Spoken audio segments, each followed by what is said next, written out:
Welcome back to Unrated Podcast here. You have Elijah alongside Grant. We are, live watching the Seahawk Rams game. Big implications for the Detroit Lions going on in this one. It's in overtime, kind of messing up production here a little bit. But, Grant's sitting there watching Baker's big time throw that just got picked off. It's not looking too good for the Detroit Lions now. We kind of need this one.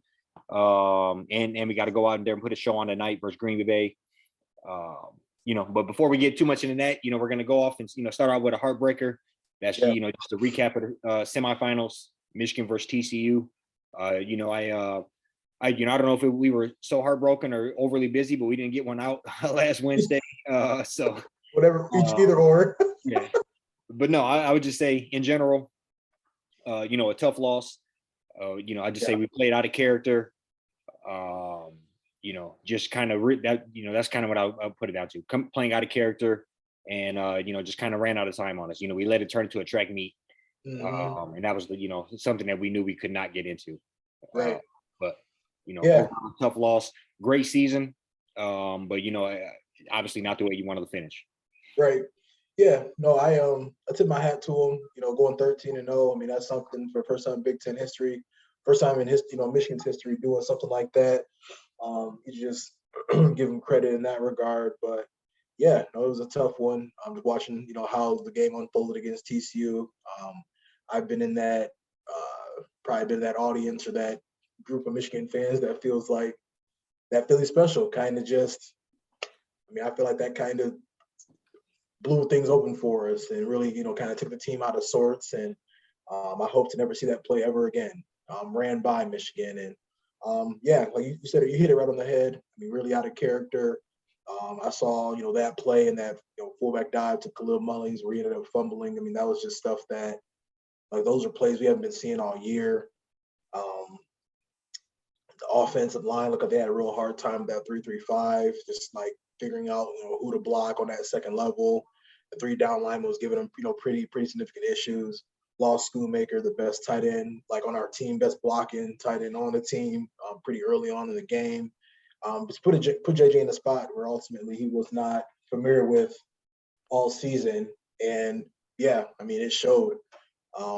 Gave them 2 points off the back, or give them 2 pick sixes. We gave them 14 points. Everything that went wrong, essentially.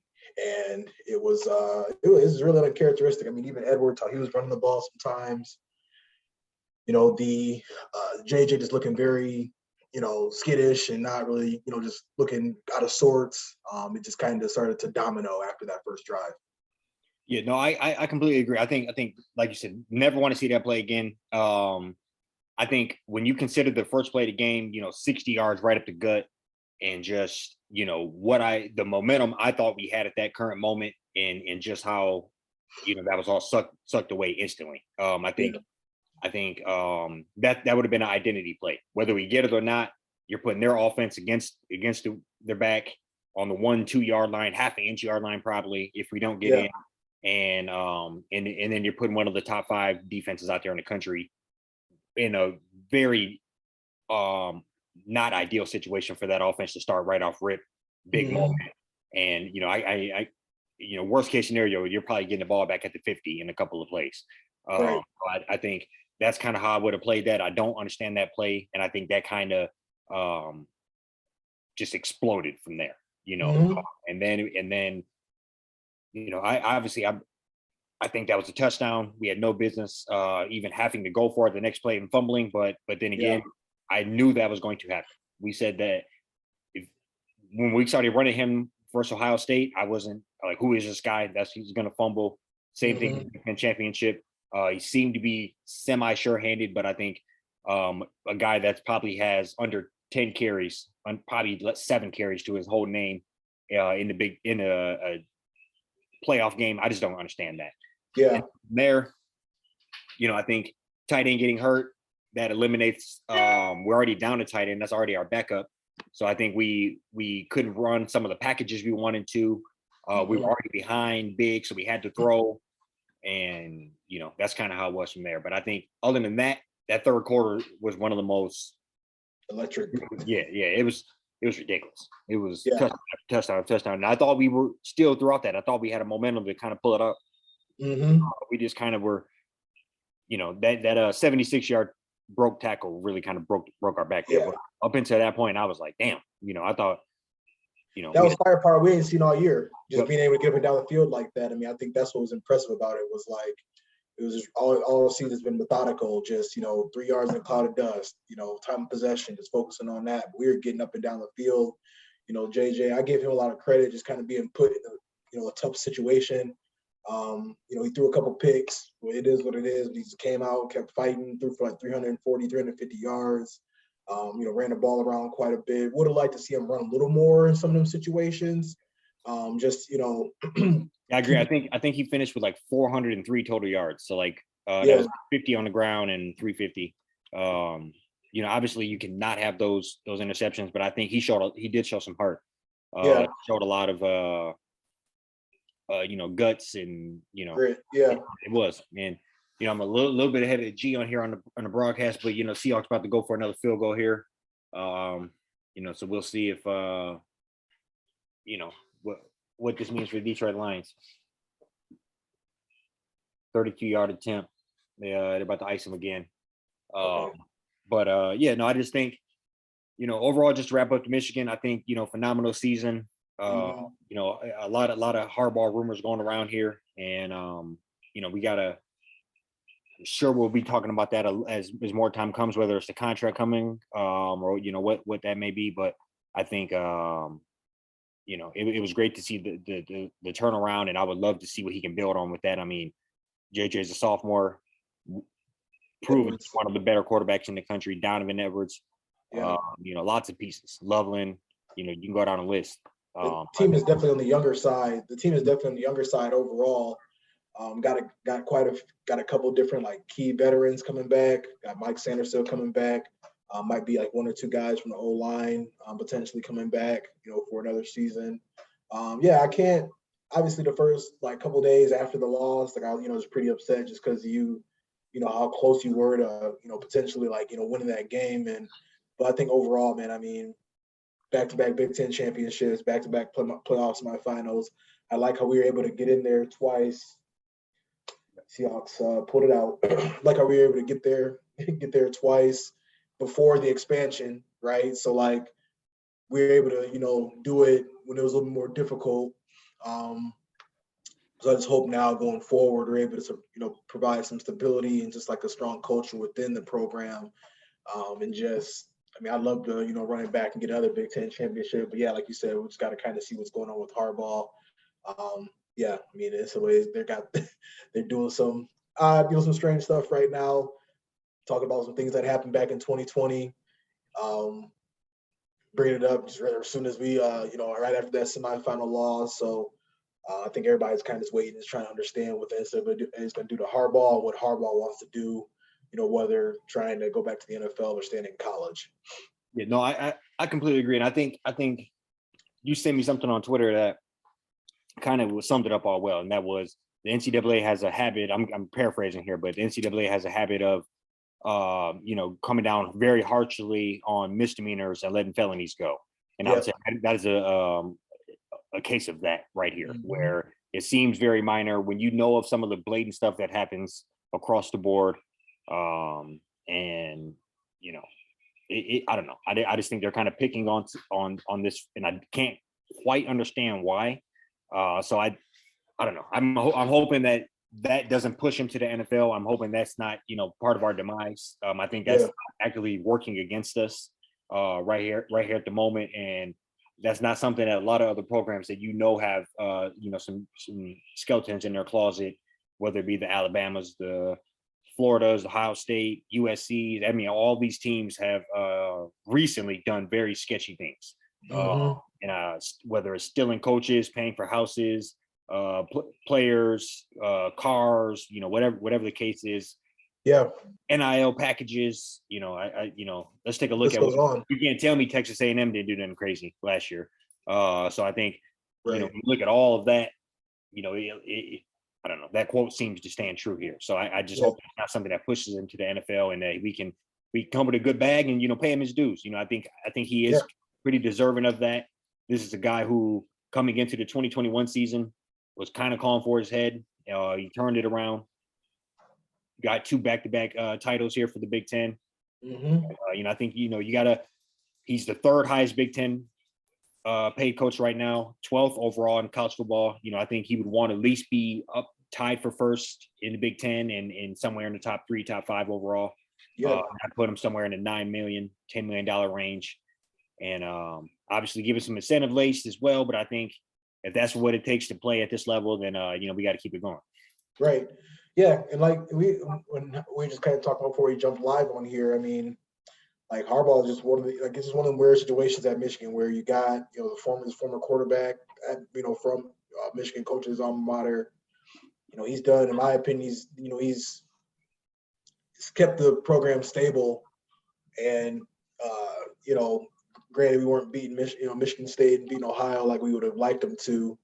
But yeah, just in a weird spot. We're in a tough spot. We're always, I know Michigan, this fan base is already kind of used to just having all these rumors, starting to, sprout out, this time around. But I don't know, I just got a weird feeling that, this might be kind of like the icing on the cake, or might be the, the straw that broke the camel's back for him. So I just hope that we are kind of like doing what we can internally to have like a backup plan, whether that's, promoting Mike Hart or Jesse Minter for like, and from an associate standpoint, just to kind of be able to keep things flowing and, giving ourselves more time to find his potential replacement down the line. But I would hope that, after all the dust settles over this next, couple of weeks, maybe he gets a 1 or 2 game suspension, decides to, hang around for at least another year, and we can continue to just where we've been at, these last couple of years. Yeah, no, I agree. I think more time to tell. I think probably very quickly we'll have a little more, coming with this. And what that would look like. So obviously we'll be on that. And I think, I would just, as I repeat again, I would hate for this to be the thing that pushes him away from the program when it seems to be hitting its stride. It's bullshit. It seems like a witch hunt when you consider all the stuff that blatantly goes out there. So no, I completely agree. Yeah. And I don't know if you got anything else to say about that, but just, a good wrap up, a good season, kind of end on a sour note, kind of more sour news to follow that afterwards. Not what you like, but I think a lot of BS swirled the program last year after the Big Ten too, who players that were coming and going, or whether he was coming or going or not, and all that. Obviously he came back and repeated it again. So I think, I do want to lean at that. I haven't lost all hope yet. But I would think we would, as a Michigan fan, as a Michigan program, if you want to keep him, I would think you would want to jump on offense quickly with a contract, quickly with, but like you said, maybe a self-suspension, something like that to try to blow that way. Just try to like play some damage control right now, because like I feel like we're just sitting back and letting all this stuff just unfold, and I'd hate for us to kind of be the ones on the outside looking in when, we get hit with a couple different sanctions for him buying somebody a cheeseburger. He decides to peace out because he's just kind of over everything. And but I don't have a whole lot more to add other than, like you were saying, just great season. I mean, can't be mad about, beating Ohio back to back after, losing to them as long as we had. I think, it's, really just hoping that from here, as a program, they can just continue to just stay, successful, and just keep this ball rolling for the next 5 to 7 years. But yeah, I'd like to see what Harbaugh's plan is going to be sooner rather than later. Yeah, no, I agree. And I think just, trying to transition here to the NFL, obviously, we're just processing this kind of live here, but, Seahawks pulled it out, 19-16 victory, kind of just, pulled the rug from under the Lions fans here, under Lions team, as far as enough hopes go. You started out, I believe, 1-6, if I want to say, fought all the way to 8-8 now, put their foot down on some teams, seem to have a bit of identity here. And now you get to go play arch rival on the road, both teams 8-8. And I think, like you said before we hopped on, if that happened to happen, you would love to see this team come out there and still fight and get to that winning record. First winning record we believe in since like 2016, 2015 season. You're whether believe it or not, you're rearing up on 7 years on that. Those are few and hard to come around here apparently. So Yeah. I'm gonna go ahead and get that. Just I don't know. I think that's a badge of honor for this season. Considering everything and I would say I'll go out and say it. If we're able to fire the coach, November 1st, I wouldn't have cared at all. So I give it to him that he's he's turned around a little bit, and they can finish here. I believe that he has turned it around to a certain degree. Yeah. No, you hit it right on the head there. I mean, I can't do nothing but tip my hat to David Campbell. I've been one of the few just really asking for his head, just trying to, I understand a lot of the decisions he's made, but I never thought I'd see a turnaround like this coming. I feel like this is like we're about a year ahead in the rebuild. If you ask me, as far as just where things kind of stand now. Granted, it is unfortunate that we just saw we're not going to be playing for a playoff spot, but I hope they got it in them to just, it's like, well, hell, if we got to sit home, the Packers got to sit home too. So I hope that that's kind of their mentality and their thought process. I've been hearing all week about how they're kind of sick of just Aaron Rodgers not taking them seriously. I heard that James Houston signed a Packers jersey saying like I hate Aaron, like writing like in so many words like I hate Aaron Rodgers on it or something like that. And I just hope that they're just at the end of the day they're coming out there. It's gonna be going to be in Green Bay, going to be in a harsh temperatures, tough environment to play in. I just want them to be able to end the season at minimum, end the season with a bang. Whether that's a tough loss or big time victory, at this point it doesn't really matter. But as far as just from playoff implications, obviously, but I would just hope that we can, put a nice little button on the season overall. But I'm just impressed in how they turn things around. And granted, the talent, still really isn't there on the team overall. So you hope they can take this momentum. You hope those those free agents are watching them and just seeing where where they're at. Hopefully we can get some more help next season. Yeah, I think you said that well. It's been season of multiple. I felt like we came on here many times this year and said this could be a turnaround point because that's kind of how the team's been. Kind of like a teeter-totter all year, or kind of like a top all year. Where it could fall at any point, but they're staying up, and I think that's really been one of this season.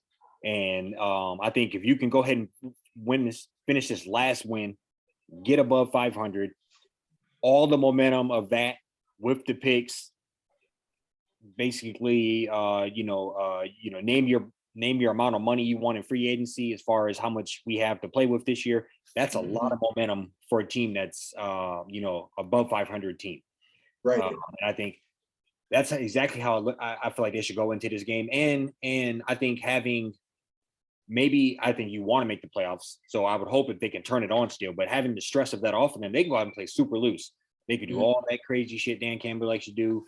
They can go for it on fourth down. Could really have Green Bay against the ropes if they want to come out there and play that type of game. Right. They have nothing else to play for other than that. We have turned this around, and you're going to stay home as well. You can't disrespect us, like you said. And I think you could go out there and play super loose. And that's kind of what I expect from them coming up here. It's been interesting to watch, the growth of Hutch, Kirby Joseph stepping in, the injuries of Tracy Walker, just lots of stuff that happened on the defensive side of the ball. Major turnaround from when they were giving up, 450 yards a game. All third downs. Yeah. So I think, major turnaround from that to this. And offense, obviously they didn't continue to put up 45 a game like they were the first half of the season, but a very respectable offense as well. So that with 5 picks in the top 60, I think we maybe got something cooking here, and it is exciting. Definitely do, and I won't be the Debbie Downer here, but for me it's like I still just think about that Vikings game, that we just weren't able to pull out, early in the season, having those 2 10-point leads just in that fourth quarter like that. Right now, I think it'd be essentially playing for a division championship tonight as well. So it's but overall, I mean, I think we were talking, earlier in the season, we went through the schedule, and I think we kind of both agreed on 6 to 7 wins. I mean, they hit that.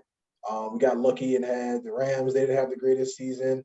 This loss, it sucks that they weren't able to win. However, this loss, if I'm not mistaken, I mean, they'll have like a top 6 to top 8 pick still. And then they'll have a pick, kind of that mid teens range just from like their own pick. So Yeah. there are like when you're a team like this in this situation, there's just there's obviously you want to win these games and go to the playoffs, but knowing where this team is at right now, like there's just still so much going on that it's like, okay, like we got so much, we got more than enough from them Yeah. This season. Guess what I'm trying to say. Yeah, no, I agree. I think they ended up playing to their at or above where their expectations. I think initially they came out and were playing underwhelming us tremendously. Now now they seem to hit their stride a little bit. And yeah, you can point to the Vikings game. You can point to the fact that we lost to the Seahawks by, I think, 3 points. All type of crazy calls in that game from a coaching standpoint. One of Geno Smith's coming out party this year, as far as he looked phenomenal early on. I think that was second week, first half of the first couple of games of the year, that for this year for sure. So I think some very tough losses, and I think those have turned into very, very good wins. Pulling out wins near and so I don't know. I think it will show a lot for this team if they can come out and not lay an egg here. Come out and really come out and fight, and show me that you have something to play for. I agree. Just like for me, right now it's like at least make sure you and Green Bay got to sit at home. Look at how we can potentially sweep them for for the first time in the last however many years. I know we played them pretty tough, regardless of what our schedule has been the last 4 or 5 years, because it's a division rival. But at least show me that y'all are like put good tape out. And I'll go back to just once again, like, for the free agents out there, the ones that had that 1 year deal with us, maybe thinking about going somewhere else or thinking about running it back, like just put on a nice little show to just put like almost the NFL on notice of, hey, this is what we plan on, this is what we plan on doing, this is what we plan on being for the next few years or so. And I just hope that we can keep this momentum going. I tip my hat again to Dan Campbell. Not the biggest fan of him. He's earned a little bit more of my respect as the seasons went on. And I just hope that we can continue this momentum. And I just want at least a solid game today, or tonight, I should say. Solid game, and I think you can see a lot. You're a lot to look forward to as a Lions fan. That the roster is young, and you look at that defensive line, and you think you put anybody, you spend one other pick in them top 60 spots on another defensive lineman, you would know that defensive line is going to be tip top for years to come. And I think you see a lot of little tiny things like that. Jared Goff is not looking bad. I think we have to tip our hat to him. And obviously, I don't think you can necessarily win a Super Bowl with him. But I've said this before, that we're not to that point. We need to get to, can we make the playoffs? Can we get a winning record? And he's proven that he can do that for you. And if he can be that type of quarterback, all things considered, that $30 million a year don't look that bad. So I think a couple things like that. J-Mo still mini coming out party. I think, I'm excited. I really am kind of excited to see what they can do. And that Rams pick, that's, who would have thought that would be a top 7 pick? Right. That he's been almost, a good part of the season, and just even prior, just kind of having conversations about it, thinking it was going to be, back half, like, what gems might fall to that. You know what I'm saying? Like, that's always kind of the thought process for that pick, especially after seeing him win the Super Bowl. But just being able to have a chance at somebody like a Jalen Carter or Will Anderson potentially, depending on how things unfold and how they fall, and having all those other draft picks. Last year they were 3-13-1, and they won the last game, but it was like, all right, like that's still a pretty bad season. But I think now I'm just like, this is best case scenario, because I thought it'd be 7-10, 6-11 would have been fine with the season like that. But they got a chance to go out with a bang and a winning record. So I commend them for that. Yeah, no, I agree. That comes on about 20, 30 minutes here. And then, I think, I don't know if you have, I guess we'll hop into score predictions. Yeah. One more little just random stat they had showing 3-27 in Green Bay since like 2000, something like that. Yeah, obviously very tough to win there. Maybe I'm riding a little high, but I think we can go out there and play spoils, and ruin their season as well, and have a little fun. But Green Bay's defense has been playing phenomenal. I think they haven't given up over 20 points in like 4 or 5 games here. Yeah. A very uphill battle. So, I'm gonna go real tough, close win. I'm gonna go 24-21 Alliance. Pull it out. Okay. 9-8, damn you, Geno Smith, because he can right. Yeah. No, I think I'm gonna do I do like a 27-24. I think we end up going out there, walk off, field goal. To take us into hopefully one of the best off seasons we'll ever see as a Lions fan. I'm confident that they'll come out, still fired up regardless of how that Rams Seahawks game ended. And I think right now they're just out for blood. They really want to send Aaron Rodgers home. I think they will do that tonight. Yeah, no, for sure. And I think that's all we got on that. I think we are going to hop into some Michigan basketball. Talk about state of Michigan basketball coming up weeks. Detroit Pistons. Maybe touch on some major NBA topics. Yeah. And I appreciate everybody watching. Go ahead and subscribe if you're not. Peace out.